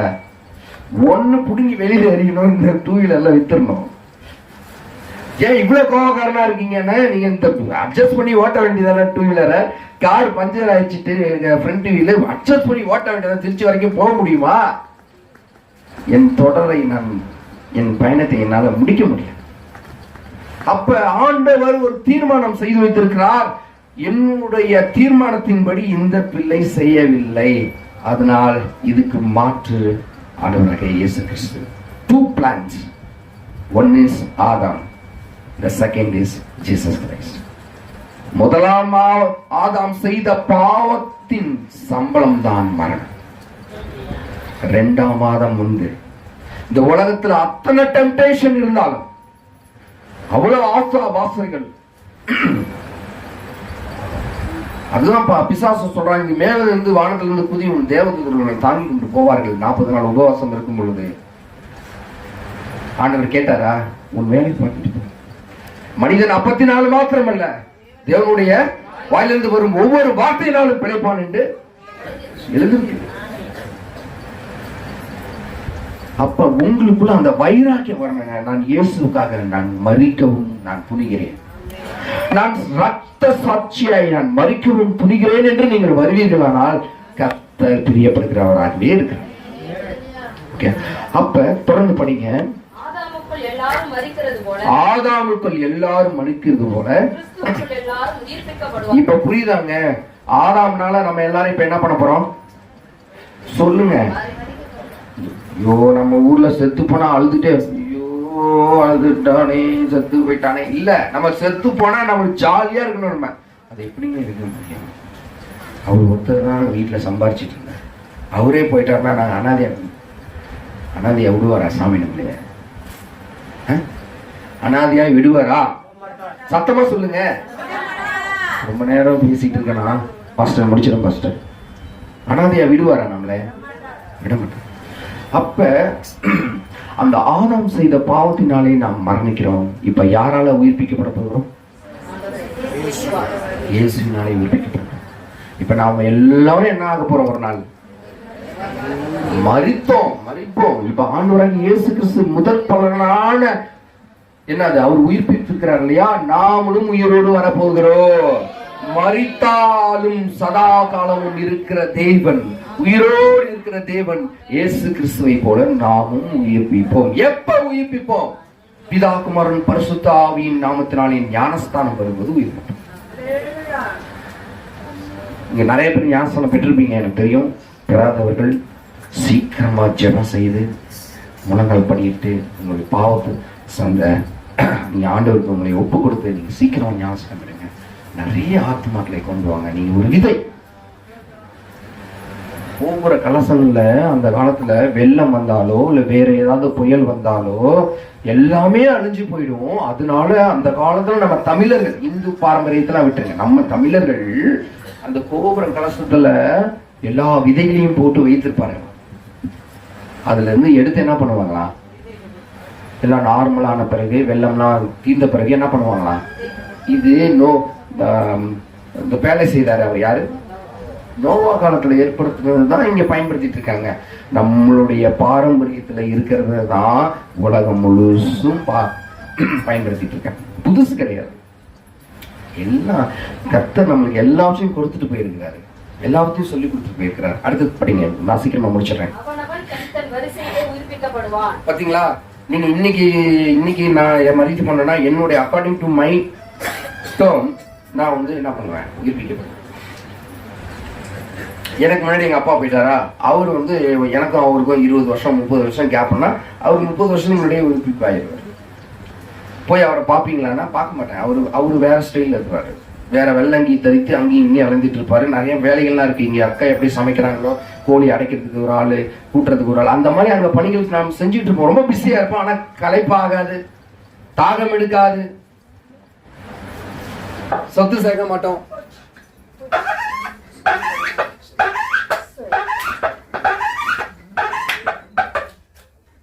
சொத்து சேர்க்க மாட்டோம். கலைப்படையாத ஒரு வாழ்க்கை நம்மளுக்கு இருக்குன்னா எங்க? நீங்க தயவு செய்து இந்த உலகத்துல இருந்துட்டு நீங்க போராடிட்டு இருக்காதீங்க. போராடணும்னா நீங்க இந்த உலகத்துல நீங்க வாழணும்னா நான் உண்மையா இருந்தால் நீங்க சந்தோஷமா இருக்கலாம். நீங்க அப்படி இப்படி இருந்தீங்கன்னா நிறைய பிரச்சனை வரும். நான் பிரச்சனையோட நான் வாழ முடியாது, நான் சாவ போறேன்னா ஆண்டவர் ஏற்றுக்கொள்ள மாட்டார். மனம் திரும்பி நீங்க வந்தீங்கன்னா அங்க உங்களுக்கு என்னது நித்திய ஜீவன் இருக்கிறது. அங்க நீங்க உயிர்ப்பிக்கப்படுவீர்கள், சந்தோஷமாக இருப்பீர்கள். இங்க எப்படி நீங்க மனமகிழ்ச்சியா இருக்கிறீர்களோ அதே போல ரெட்டிப்பு மகிழ்ச்சி உங்களுக்கு கிடைக்கும். அப்படி இல்லைன்னு வச்சுங்களேன், நீங்க இங்க கஷ்டப்பட்டுட்டு மனம் மாறாமல் மறுபடியும் மேலையும் வந்து மனம் மாற்றம் இல்லாமல் என்ன பண்ணுவீங்க, சுத்திட்டு இருப்பீங்க. அக்னி கரையில போடுவாங்க. பயமுறுத்துறதுக்காக நான் சொல்லல, நீங்க போய் படிங்க.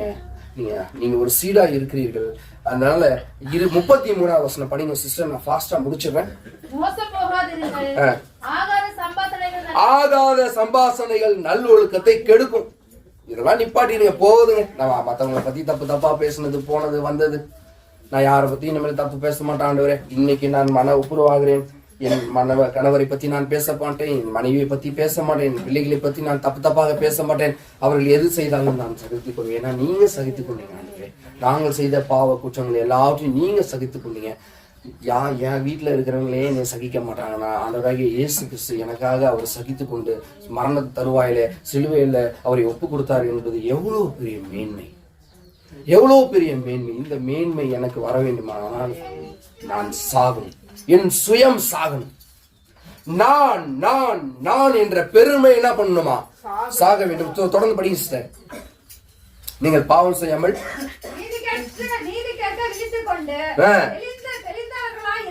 சில தெளிந்தவர்களாய் இருங்கள்.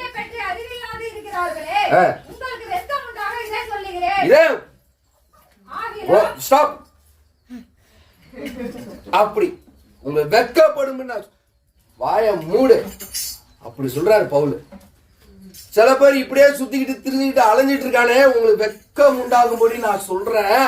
தயவு செய்து போய் சொல்றா, டே அவனை போய் நிறுத்துறா, அவன் தெரியாம செஞ்சிட்டு இருக்கான்டா, குடிச்சிட்டு சண்டை போடுறான், போய் தலையிலையாவது தட்டி இயேசுவின் நாமத்தினால பிசாசே ஓடிப்போ, வெட்கம் உண்டாகும்படி அவனுக்கு போய் சொல்லுங்க. அதுக்குதான் உங்களை சீடா வைத்திருக்கிறார். இந்த நல்ல விதை நல்ல விதத்தில் விதைக்கப்படும் பொழுது அது 10, 100, 60 கனி கொடுக்கும். அது உங்களுக்கு புரிய மாட்டேங்குது. என்னை எதுக்கு வளையமானுனாலே எனக்கு அலர்ஜிங்க. ஐயோ சொந்தக்காரங்க நம்ம கார்ல வந்தா இவன் எப்பதான் வந்தான் போனான் என்ன. மேட்டுமையான கண்கள் கர்த்தருக்கு பிடிக்குமா? ரொம்ப ஏன் சிரிங்க, ஏதாவது பண்ணுங்க. கரண்ட் வேற போயிடுச்சு. மேட்டுமையான கண்கள் கர்த்தருக்கு ரொம்ப பிடிக்குமா? அப்ப கர்த்தருக்கே அருவருப்புனா உங்களுக்கு அருவருப்பு இல்லையா? ஐயோ ஒரு புழுவை போல ஒரு ஒரு நடக்கும்போது ஒரு ஷூல சாணி விட்டினாலே எனக்கு ஐயோ என்னடா எங்கடா போய் தேய்க்கிறது, அருவருப்பா இருக்குங்க. மற்ற இப்ப எனக்கு என்ன தெரியுமா தோணுது, உங்க எல்லாரையும் பார்க்கும்போது எனக்கு அழகா இருக்குங்க. கர்த்தர் அப்படிதான் பார்த்தார். இந்த பாட்டி காது கேட்க மாட்டேங்குது. 2 நாளா நான் பேசுறதுக்கு போராடிட்டு இருக்கேன். அவங்க ஏதோ ஒண்ணு பேசுறாங்க என்கிட்ட, ஆனா மத்தவங்க சைகையினால சொல்லித்தராங்க. அவங்க அழகா இருக்க, வெள்ளையா வெள்ளை முடி, மனுஷ முகத்தை பார்க்க தேவன். நீங்க எல்லாருமே அழகா இருக்கு. இந்த பிரதர்லாம் சின்ன வயசுல இருந்து தெரியும், வந்துட்டு இருக்கிறாரு. அவர் பிரதர் வந்துருக்காரு. ஒரு சில அவங்க கூட யூத் கூட நான் பார்த்த மாதிரி இருக்கேன் எனக்கு. ஓகேயா? அப்ப தொடர்ந்து படிங்களா. வெட்கம் உண்டாகும்படி நான் இதை சொல்றேன். போய் தயவு செய்து யார்கிட்டயே சொல்லுங்க. ஆலயத்துக்கு ஒரு 500, 1000 பேரையாவது அழைச்சிட்டு வாங்க. காணிக்கை போடுறது நீங்க தயவு செஞ்சு காணிக்கை கூட போடாம போங்க, ஆனா சத்தியத்தை அறிந்து கொடுப்போம். உங்களுக்கு காணிக்கையினால சபை வளரும். எல்லாரும் சொல்லுவாங்க நீங்க காணிக்கை போடு, காணிக்கை போடு, காணிக்கை போடுன்னு. நான் சொல்றேன், நீங்க காணிக்கை போடாதீங்க, உங்கள் இருதயத்தை கொடுங்கள். உங்கள் இருதயத்தை ஆண்டவருக்கு கொடுக்கும் போது நீங்கள் ஆமைக்கு குலுக்கி கொடுக்கும்படி ஆண்டவர் நடத்துவார். ஏன் வாயிலிருந்து வந்து நான் உங்களை கொடுக்க சொல்றது கிடையாது. நான் என்னைக்கு 100 ரூபாய் காணிக்கை போட ஆரம்பிச்சனோ என் பாக்கெட்டு 1000 ரூபாயும் 10,000 ரூபாயும் நிரம்புது. 10 ரூபா போடும்போது 100 ரூபாயா வந்துட்டு இருந்துச்சு. நான் பேண்ட்ல வாசிச்சுட்டு இருப்பேன் ப்ரோக்ராமுக்கு. அப்ப அண்ணன் ஊழியத்துக்கு போவார். நான் ஹாஸ்டல்ல வந்து வரும்போது வேணாம் சொல்லுவேன், சும்மா அண்ணன் வேணாம். நான் காணிக்கை கொடுக்கறதுனாலே ஆண்டவர் என்னை ஆசீர்வதித்தார் நான் சொல்ல மாட்டேன். என் உள்ளத்தை காணிக்கையாக ஆண்டவரிடம் கொடுத்ததுனாலே கர்த்தர் என்னை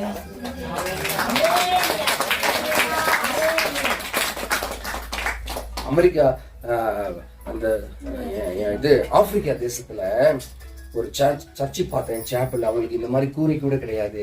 மழை வந்துருச்சு, வெள்ளம் வந்துருச்சு. ஆனா அந்த மக்கள்லாம் மழையும் பெய்து அந்த வெள்ளத்துல ஆண்டவருடைய வார்த்தையை கேட்டுக்கொண்டிருந்தாங்க. அந்த தாகம் எனக்கு வரும். அந்த தாகம் நல்ல கால சூழ்நிலை இல்லையே, நல்ல ஒரு பக்கா சேர் இல்லையே, ஒரு ஏசி போடலையா. படைத்த தெய்வம் மாட்டு துணியத்துல கொசுக்கடியில படுத்திருந்தாரு. யாராவது நினைச்சு பாத்தீங்களா? அவங்க பிள்ளைக்கு கொசு கடிச்சா நீங்க ஒத்துப்பீங்களா? மாட்டு தொழுவத்துல கொசு இல்லாம என்ன இருக்கும்? உங்க தீன் வேற என்ன இருக்கும்? கடிக்காத பூச்சி இருக்குமாங்க? அப்ப வந்தார் இல்லையா? அப்ப நாம என்ன பண்ணணும்? அடுத்து சிஸ்டர் படிங்க சிஸ்டர். மரித்தோர் எப்படி எழுந்திருப்பார்கள், எப்படிப்பட்ட சரீரத்தோட வருவார்கள் என்று ஒருவன் சொல்வானாகில், புத்தியினனே, நீ விதைக்கிற விதை செத்தால் ஒழிய உயிர்ப்பிக்கப்பட மாட்டாது. நீங்கள் செத்தால் ஒழிய, நான் செத்தால் ஒழிய, இந்த விதை செத்தால் ஒழிய உயிர்ப்பிக்கப்பட மாட்டாது. என்ன சும்மா ஏதாவது செத்தா வந்ததுல இருந்து இருந்தாலும் செத்ததையே பேசிட்டு இருக்கான். சாகிறது என்பது தன் சுயத்தை ஆண்டவருடைய பாதத்துல வைத்து நசுக்கு சாம்பிராணி போட்டு படையல் கொடுத்துடணும். ஓகே, அப்ப நீங்க படிக்கும் போது உங்களுக்கு தோணும். படிங்க, அடுத்தது படிங்க. நீ விதைக்கிற போது உண்டாகும் மேனியை விதையாமல் கோதுமை அல்லது மற்றொரு தானியத்தினுடைய வெறும் விதையே விதைக்கிறாய். ஆமாங்க, நல்ல நம்ம நெல் விதைக்கிறோம் இல்லைங்க. என்னங்க இத்தினோடு நெல்லை வந்து போட்டுறீங்க, அதுக்கப்புறம் நாத்து போட்டு நட்டுறீங்க, நாத்தை பிடிங்கிட்டு போய் வைக்கிறீங்க, பெரிய கடற்கரை வந்து அதுல நிறைய நன்மை வருது.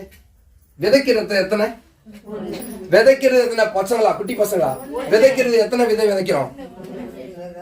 இந்த ஆள் எப்ப முடிப்பான்னு தெரியலையே. ஐயோ, என்னை கட்டி பிடிச்சி வச்சு போகும்போது எல்லாருக்கும் ஒரு 50 ரூபா 100 ரூபா கொடுக்கலான்னு இருக்கேன். நல்ல வசனத்தை கேட்கணும். ஓகேயா ஐயா? நான் கண்டிப்பா கொடுப்பேங்க குட்டி பசங்க. ஓகே, அதாவது ஒரு நெல்மணியை விதைக்கிறோம், அந்த விதை நாத்தாக வளர்கிறது. அந்த நாத்தை பிடிங்கிட்டு போய் என்ன பண்றோம்? வயல்ல நடுறோம். நட்ட பிறகு அது எத்தனை நெல்மணிகளை கொடுக்கிறது? அந்த நெல்மணி தான் நீங்க. அந்த சிங்கிள் சீடு தான் நீங்க. நாங்க கொத்து கொத்தா இல்லையே, கொத்து கொத்தா இல்லையா பறிச்சுட்டு போய் அடிச்சு எவனாவது இதுல வச்சுப்பான். எங்க வீட்டுல அந்த இதுல இருந்துச்சு, என்னமோ சொல்லுவாங்களே, 10,000. அன்னைக்கு 10,000, இன்னைக்கு அது இருக்கா இல்லையானே தெரியல. அடுத்து படி. தேவன் தமது சித்தத்தின்படியே மேனியை கொடுக்கிறார். அதாவது மேனிக்கு தகுந்த. ஏங்க, உங்களையே இப்படிதாங்க பச்சை கலர் சாரி போட்டு இப்படி படைத்திருக்கிறா. உங்களுக்கு இந்த மேனியை கொடுத்திருக்கிறா, உங்களுக்கு வெள்ளை மேனியை கொடுத்திருக்கிறா, எனக்கு வெள்ளையை கொடுத்திருக்கிறா, பாப்பாவுக்கு இந்த கலரை கொடுத்திருக்கா. அவங்களுக்கு உண்டான மேனியை, அந்த விதைக்கு உண்டான குணத்தை கர்த்தர் கொடுத்திருக்கிறா. ஏன் வந்து நெல்ல போடுறேன் கோதுமை விலையில நீ என்கிட்ட அந்த போய் சண்டை போடலாமா? என் பிள்ளைக்கு இவ்வளவு சக்தி. அவ இங்க பாருங்க, ஸ்டைலா உட்காந்துட்டு வீடியோ எடுப்பான். அவங்களுடைய மேனரிசம் அவ்வளவுதான். ஒவ்வொருத்தவர்களையும் ஆண்டவர் ஒவ்வொரு மாதிரி படைத்திருக்கிறார். அவர்கள் சக்திக்கு தகுந்தது போல அவர்கள் பலனை கொடுப்பார்கள். நீங்க போயிட்டு நின்றுட்டு நீ கொடுக்கல, நீ இவ்வளவு கொடுக்கல, நீ வரி செலுத்தல, நீங்க கேட்டுட்டு இருக்காதீங்க. அந்த ஆண்டவர் பார்த்துக் கொள்வார். 6ஆம் மணி வேலையில வர்றவனுக்கும் அதே கூலி தானா? 1ஆம் மணி வேலையில வர்றவனுக்கும் அதே குள்ள தியானம். மீன்ஸ் 1ஆம் மணி வேலைன்னா 9 மணிக்கு காலையில வேலைக்கு போகணும். வேலைக்கு போறான், சாயங்காலம் முடியும் போது 1 ரூபா தருவேன்னு சொல்லியிருக்கிறாங்க. அப்புறம் வந்து என்னது 11 மணிக்கு ஒருத்தர் வர்றாரு டீ குடிக்கிற நேரத்தில். முதலாளி இப்போ அந்த வேலையை ஒரு ஆளை வச்சு முடிக்க முடியாது போலக்கே, இந்த இவனை கூப்பிடலாம்னு சொல்லிட்டு என்ன பண்ணுறாரு, 11 மணிக்கு ஒரு ஆளை அப்பாயின்ட் பண்ணுறாரு. 2 பேரை வச்சு அவங்க முடிச்சிடலாம் போலக்கு. அப்போ அவனுக்கு சொல்கிறாரு, நீ 11 மணிக்கு வர பரவாயில்ல, அவன் 9 மணிக்கு வேலை செய்யலாம் முடிக்க மாட்டான் போலக்கே, 11 மணிக்கு வர உனக்கும் நான் வந்து 1 ரூபா தரேன். 1 ரூபானா 1000 ரூபா உங்கள் கணக்குப்படி. ஒருத்தவன் 12 மணிக்கு வரான், 1 மணிக்கு வரான், ஒருத்தவன் சாயங்காலம் 5 மணிக்கு அப்பாயின்ட் பண்ணுறான். 6 பேர் வேலை செஞ்சுட்டு இருக்கான். முடியாது போலக்கே, இன்னொருத்தவனை சேர்த்தா இப்படி தூக்கிடுவாங்க. 5 மணிக்கு வந்துட்டு 1 மணி நேரம் தான் வேலை செஞ்சுருக்கான், அவனுக்கும் 1000 ரூபா தரேன்னு முதலாளி சொல்கிறார். எல்லாரும் வாங்கப்பா, அற்புதமாக என் வேலையை முடிச்சிட்டிங்கப்பா, இப்போ உங்களுக்கு சம்பள டைமு, எல்லாம் நின்றுங்க, தேதியில் இருந்துங்க, இந்தாங்க இங்கே வா, அப்படியே மெராஸ்தர் என்றாரு. 1000 ரூபா இருந்தால் பிடி, இந்த 1000 ரூபா பிடி, 1000 ரூபா பிடி. 5 மணிக்கு வந்தவன் அங்கே நிற்கிறான், இந்த சந்தோஷம் 1000 சந்தோஷமாக கொடுக்குறாரு. சாமி பகல் ஃபுல்லாக வேலை தேடிட்டு அலைஞ்சிட்டு இருந்தான் பிள்ளை. எங்கள் திருச்சியில் அலைஞ்சிட்டு இருப்பாங்க. ஒரு இடம் இருக்குது மன்னார்புரம்னு, எல்லாம் ஒரு 500 பேர் 1000 பேர் எங்கெங்கோ கிளம்பி ஏதோ லாரி கீரிலாம் ஏறி இது கொத்தனார் சித்தாளி எல்லாம் வந்து கட்டையோட வந்து நிற்பாங்க. காலையில் நான் எங்களை மாதிரி மெராஸ்தார்கள் 9 மணிக்கு இப்படி போகும்போது அங்கே யாராவது நிற்பாங்க, எங்கள் வீட்டில் இந்த வேலை இருக்க யாராவது வரீங்களா, அந்த மேஸ்திரி வாப்பா என்னப்பா எத்தனை பேர்ப்பா இருக்கீங்க, ஒரு 10 பேர் ஏற்பா காரில் போகலாம், கொண்டு போய் அங்கேயே இறக்கி விட்டுருவோம் சாயங்காலம். இந்த மாதிரி அந்த காலத்தில் இருந்துருக்கு. இப்போ நம்ம ஊரில் தான் விவரம் தெரியும், இந்த வீட்டில் ஆசாரி இருப்பார், இந்த வீட்டில் கொத்தனார் இருப்பார், இந்த வீட்டில் நல்லா உழுகிறவங்க இருப்பாங்க, இந்த வீட்டில் டிராக்டர் இருப்பாங்க, தெரியும். டவுனில் எப்படி தெரியும்? தெரியாது. அப்போ எல்லாரும் ஒரே இடத்துல போய் நிற்பாங்க. அங்கே போய் நாங்கள் சந்தைக்கு தேவையான ஆட்களையும் நாங்கள் அழைச்சிட்டு போனோம். அந்த மாதிரி தான் இந்த மேனி ஒவ்வொருத்தவங்களுக்கும் ஒரு மேனி கொடுக்கப்பட்டிருக்குது. 1000 ரூபாய் வாங்கினவன் நன்றி சொல்கிறான், 12 மணிக்கு வாங்கினவனுக்கும் 1000 ரூபாய் நன்றி சொல்கிறான். ஒருத்தவன் சொல்கிறான் 9 மணிக்கு வர்றவன் 10 மணிக்கு, அவங்க எல்லாம் ஒரு யூனியன் ஆரம்பிச்சிருவாங்க. இப்போதான் வந்தான், அவனுக்கு 1000 கொடுக்குறீங்க, எனக்கு ஏன் கொடுக்கல? நான் நினச்சேன் தம்பி, உன்னை ஒரு ஆளே வச்சு இதெல்லாம் முடிச்சிடுவேன், பார்க்க பயங்கர பலவான் மாதிரி இருக்க, முடிச்சிடுவேன் நான் நினச்சேன். ஆனால் உன்னை முடியலையே, உன்னால என்னுடைய காசு விரயமாயிருக்கிறது.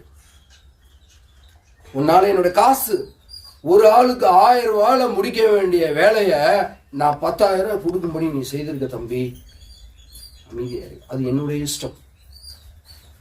நான் உனக்கு கொடுத்த பணியை நீ சரியா செய்யவில்லை. உன்னைய சீடா அந்த வீட்டில் வச்சிருக்கேன், உன்னைய நான் வந்து சூப்பரான சீடா, கோதுமையாகவும் வேற என்னெல்லாம் இந்த உலகத்துல நீங்க ரொம்ப விலை உயர்ந்த சீடு, விலை உயர்ந்த விதை நீ நினைக்கிறீங்களோ அந்த விதையாக நீங்கள் உங்களை கற்பனை பண்ணி கொள்ளுங்கள். இந்த விதை அந்தந்த நிலத்திலே விதைக்கப்படுகிறது. அது 10, 100, 60 பயன் கொடுக்கிற ஒரு விதையாக நீங்கள் மாற வேண்டும். செத்தால் ஒழிய மாற முடியாது. கர்த்தர் இயேசு மரித்தார், உயிர்த்தார். இந்த விதை மண்ணிலே புதைக்கப்பட்டிருக்கிறது. புதைத்த விதை மரமாக வளர்ந்து எல்லாருக்கும் கனி கொடுக்கிற ஒரு மரமாக, அந்த மரமாக நாம் மாறுவோம். கர்த்தர் நம்மை ஆசீர்வதிப்பார், நித்தமும் நம்மை நடத்தி எல்லா வறட்சியான காலங்களே நம்மை வழிநடத்துவார். கர்த்தர் தாமே இந்த வார்த்தைகளை ஆசீர்வதித்து கொடுப்பார். இந்த வாய்ப்பை எனக்கு கொடுத்த ஐயாவுக்கும் பாஸ்டம்மாவுக்கும் சபையில் இருக்கிற மூப்பர்கள், இருக்கிற விசுவாசிகள் அனைவருக்கும் எங்கள் குடும்பத்தின் சார்பாக நாங்கள் நன்றியை தெரிவித்துக் கொள்கிறோம்.